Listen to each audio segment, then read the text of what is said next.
Today, I want to share about a topic that has been on my heart and on my mind really for much of my life, but has been very poignant the last few years. And I dare say that this topic is probably one of the most important topics for us collectively. And the topic is sovereignty. So we can hear that word and we might know what it means, we might not know what it means. It can have different connotations, different meanings. Sometimes you hear the word used with monarchies and royals, and that's not the context in which I'm using it. Sovereignty, in a nutshell, is knowing who you are, what you're here for, being laser focused on that, and not letting anyone or anything pull you off of your path. That's really what it is. To me, it's a very spiritual concept, indeed. But I want to give a little bit of my background. I grew up in a very religious family, and although I am no longer religious, I am deeply spiritual, but there's so much about that that's good. One of the things that I took away from religion that really I learned to change because of religion is to become more sovereign.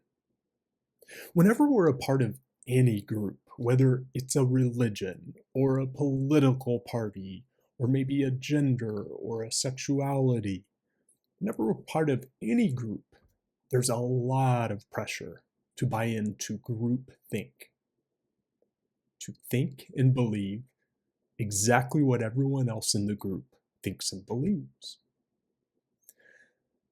And when I, as an adult, left religion, one of the things that I really decided to change was to rely less on groupthink.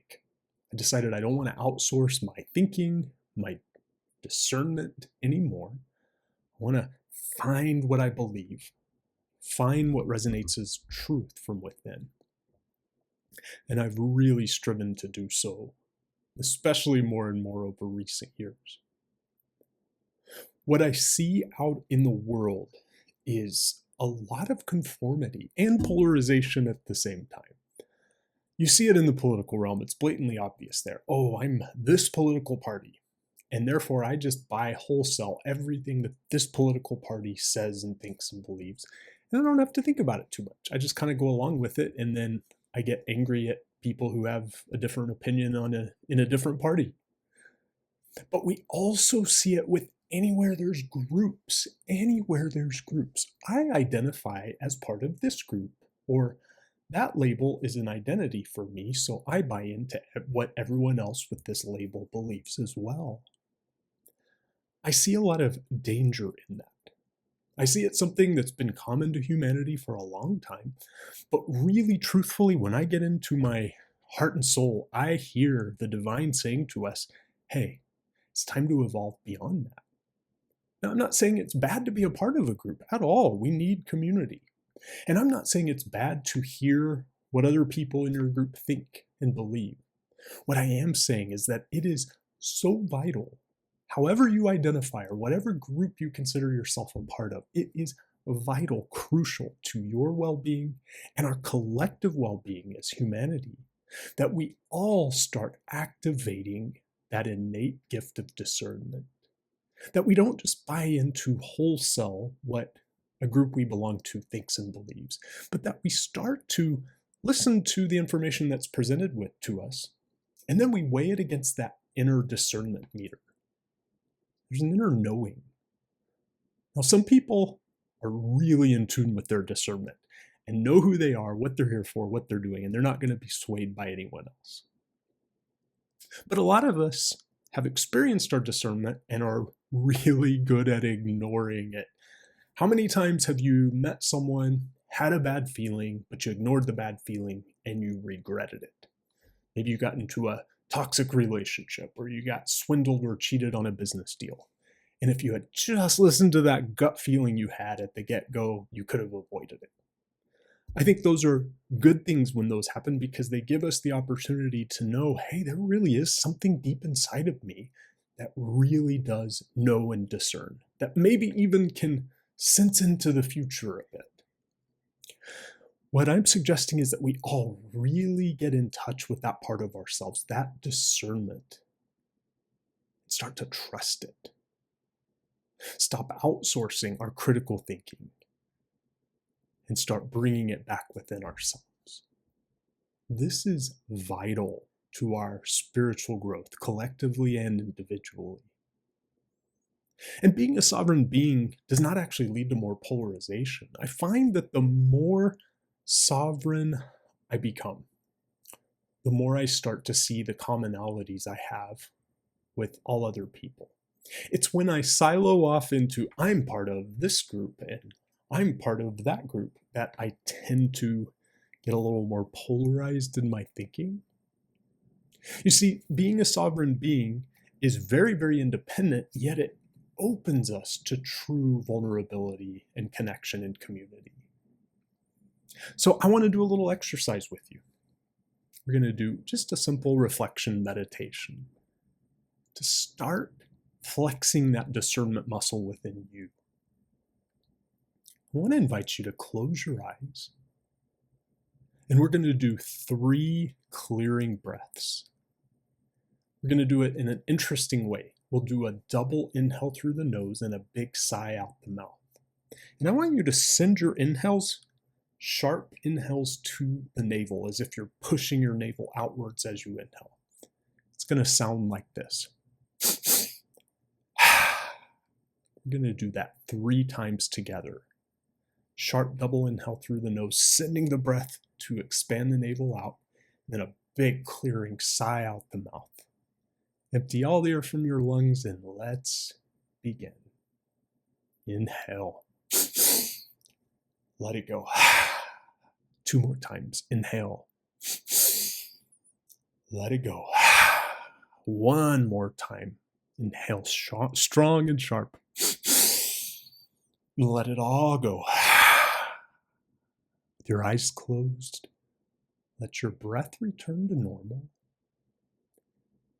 And in this moment, I am speaking to that heart and soul truth within you. And may the divine power that flows in and through us all flow through my words to your heart and soul and activate strong, powerful, that God-given discernment that is within you. That discernment that helps you to know whether something is in alignment for you or not. That whether something resonates as truth or not. Whether someone that comes across your path has your best interests at heart or not. In this moment, your discernment is activating, turning on, and communicating with your conscious awareness so that your mind hears, feels, understands what your discernment wants you to know. And at this time, I ask that your heart and soul bring a topic to mind in which you have bought into groupthink, maybe blindly, without questioning, without activating discernment. Something for which you have been greatly influenced by how others think and behave and operate.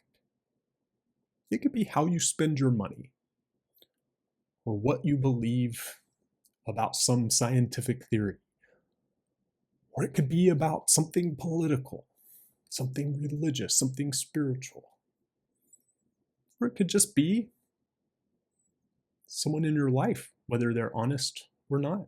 Take a moment to feel, what is your heart and soul asking you to bring to your discernment, and hear what your discernment has to say.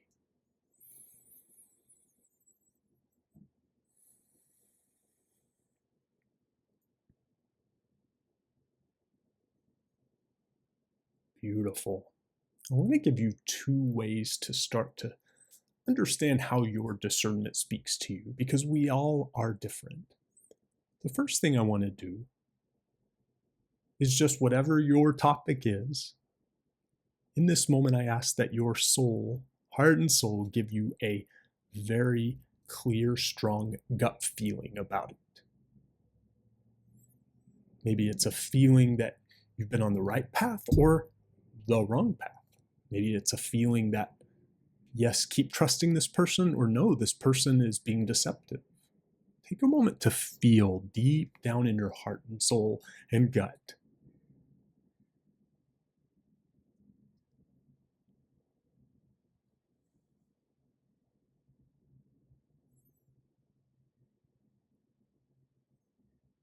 and just notice what you feel.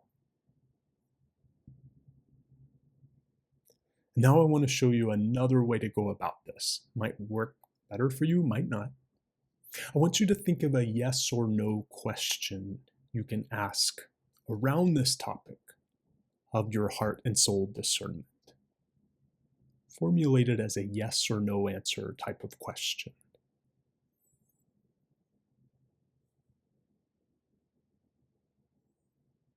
Could even be something as simple as, is this good for me? Is this for my highest good? Does this resonate as truth? Take a moment to formulate your question, keeping your eyes closed, staying very much within.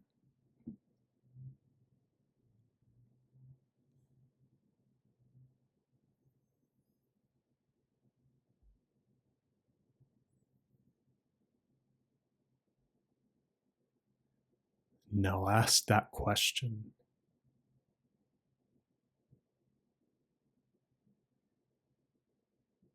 You may feel a yes or a no.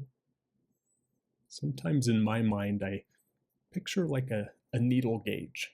The needle is in the center. Yes is to the left, no is to the right, and I just watch which way the needle goes in my mind's eye. But you might feel it. You might hear it within. We are all different in the ways we pick up on our discernment, but we are all capable of being so empowered, activated, and blessed beyond measure when we listen to it and trust it and follow it. If you haven't opened your eyes already, I invite you to do so. Maybe this is the beginning for you, starting to get really familiar with your own innate sense of discernment. In order to be a truly sovereign, truly connected being. Maybe you've been practicing your discernment for a long time and you want to know there are others of us out here doing the same. Sometimes it's important to know you're not the only one who operates this way, feels this way, thinks this way. There's one thing I've learned is that the best answers come from deep within, from heart and soul. And when we're looking externally for our answers always, or outsourcing our thinking and critical thinking to quote unquote experts, we can be very easily led down some paths that just aren't good for us or good for our collective. But the more sovereign we become, the more we activate that discernment, live in it, trust it. Not only the more free we are, but the more connected we are, the greater sense of vulnerability and community we can have. May you be so joyously activated, empowered, and blessed from this point forward throughout the rest of your life with your innate gift of discernment. Until next time.